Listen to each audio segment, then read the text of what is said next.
This is USVI News, your Virgin Islands connection. Hi, everyone. Thanks for joining us for USVI News. I'm Emily Matson. The Environmental Protection Agency has notified Lime Tree Bay of Clean Air Act violations. The EPA has issued a notice of violation to Lime Tree Bay for alleged violations of the Clean Air Act. The refinery apparently failed to operate 5 sulfur dioxide monitors in the surrounding communities of Christiansted and on the facility's grounds. Sulfur dioxide can exposure can harm the respiratory system and make breathing difficult, especially for people with asthma, specifically children. Leaders at the EPA say it issued the notice of violation to protect the people who live near and work at the refinery. The EPA has also deployed a team of experts to St. Croix and are working to assess Lime Tree Bay's compliance with environmental laws. It comes as many residents are justifiably concerned about recent incidents at Lime Tree and have questioned if it's operating in accordance with requirements. Lime Tree Bay may be liable for civil penalties and is required to take action to correct the violations in this notice. The refinery has 30 days to do so to fix the issues before the EPA takes action. The FDA is set to authorize the Pfizer-BioNTech vaccine for those ages 12 to 15 years old by early next week. The Food and Drug Administration is prepared to authorize the use of the Pfizer COVID-19 vaccine in teens, which will open the nation's vaccination campaign to millions more Americans. For some, it's highly anticipated news. Eager parents have been counting down the week since Pfizer announced results from its trial in adolescents, showing that the vaccine is at least as effective in that age group, again 12 to 15-year-olds, as it is in adults. Vaccinating children is also key to raising the level of herd immunity in the population and bringing down the number of hospitalizations and deaths. We spoke with health experts and one big brother who got the shot and thinks his 15-year-old sibling should be next. I think it'd be good. I mean, he hangs out with a lot of people, so the more protected he is, the more protected everybody is, I guess, you know? We have to make sure that our schools and our children are safe. And the only way to do that is to continue with the mitigation strategies we have, but also get vaccines in their arms. Continuing our coverage on the vaccine front, if you have gotten your COVID-19 vaccine, you received a vaccine card after your appointment to take with you. Now, that small white card highlights the shot you received, the dates you received it, and where you got it. But what exactly should you do with that card? Well, health experts say you should keep a photocopy in your purse or wallet. Our USVI News' Molly Samora has more answers on just what you should do with that card. It's good to have that laminated card, but I think having the original, sort of like we do with birth certificates, social security cards, keep the original in a safe place, but be able to have like a digital or a paper copy available to you kind of as you travel about. Contributor Dr. Becky Dawson tells me it's important to have multiple copies of your vaccine card, both hard copies and a digital copy on your phone or laptop. I asked her what happens if you lose your vaccine card. This is a way to go through, we're recording everyone who has had the vaccine, what date, what lot, all of that information is available, but I think that we're moving so quickly to vaccinate people that to get a replacement card is going to be a challenge at this point in time. So I would just take the initiative to make sure that you have multiple copies, both digital and hard copies. Dr. Dawson tells me it's crucial to get vaccinated and keep track of your vaccine card, as you may need it in the future to attend certain events. Keeping it is going to be important, and I think we'll just see it start in education and then maybe go out into other events, other types of events. So I think we are going to start to see a need for it. As we've been reporting, the VI Department of Health is making progress in vaccinating enough residents to achieve herd immunity. The latest numbers show 27,432 people have been fully vaccinated. The VI Department of Health has administered just more than 37,000 first doses.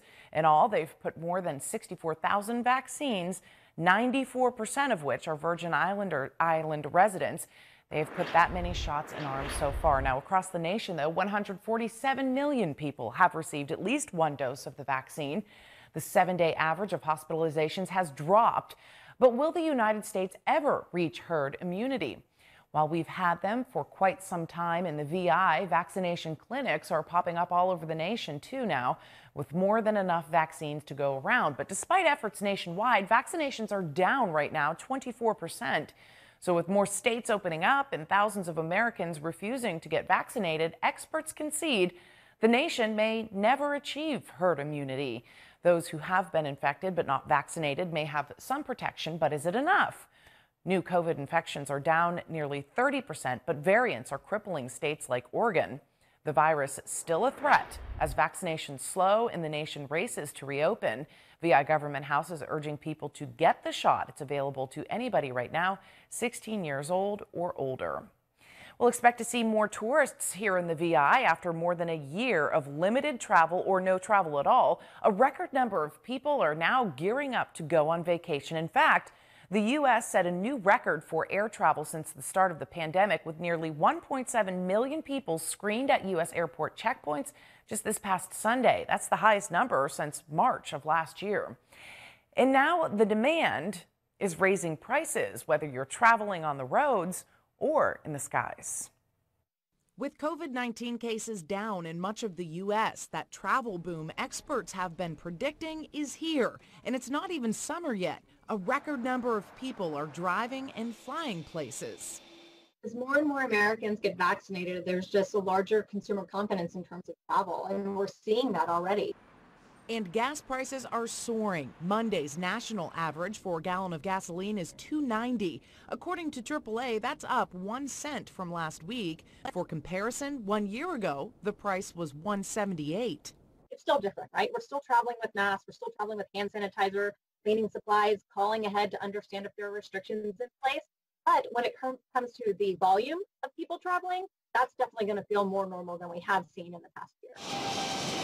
People are also taking to the skies. On Sunday, the TSA screened more than 1.6 million people across U.S. airports, nearly 10 times higher than a year ago. But that still pales in comparison to pre-pandemic passenger levels. If you're flying, you should not expect an empty plane these days. The TSA screening about 65% of passengers from pre-pandemic, which is pretty high considering there's almost no international flights today. TSA has reported more than 1 million daily screened passengers since March 11th. Travel experts say several things are behind the increase in travel, including more people getting vaccinated and new CDC guidelines making people feel safer while traveling.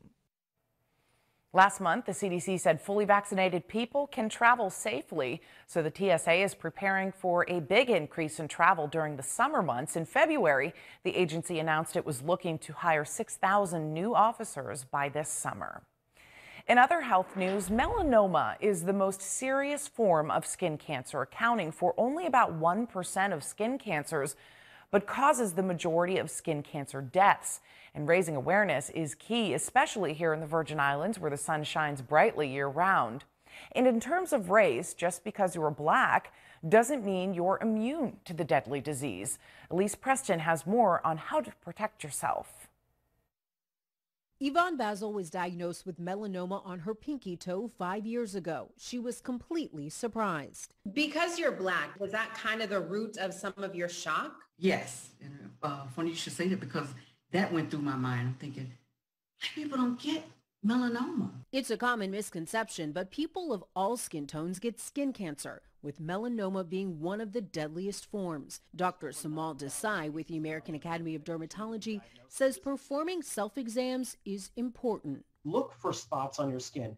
Maybe they look dark, they're new, something has changed. See a board-certified dermatologist as immediately as possible so that we can potentially help diagnose and treat that skin cancer at an earlier stage. Rates of melanoma have been rising over the last several decades. Research shows when skin cancer develops in people of color, it's often diagnosed at a later stage. We know that the outcome can actually be more impactful in terms of long-term morbidity and mortality. Experts say everyone is at risk for skin cancer, regardless of age, gender, or race, but you can reduce your risk. Use a broad-spectrum water-resistant sunscreen with an SPF of 30 or higher. Reapply every 2 hours and stay in the shade midday when the sun is strongest. Why is it important for you to spread the word, not to just everybody, but especially people who look like you?